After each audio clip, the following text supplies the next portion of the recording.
chickpea salad. So my mom made this recipe last week, so she shared with me the recipe, and here we go.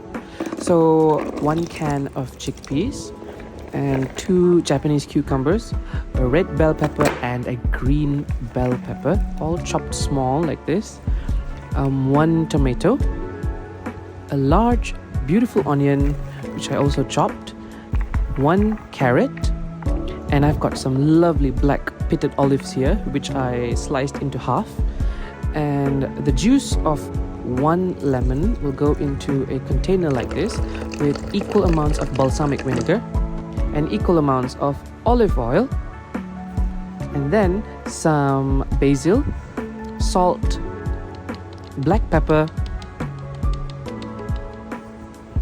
some crushed dried chilies, and give it a good mix. Now time to dress the chickpea salad. Oh, just look at that gorgeous sauce. Now once the dressing is in, give it a good toss, and that's about it. I tasted it, it was fantastic, and this will be my meal prep for this week, so it'll go well in the fridge and last for the whole week.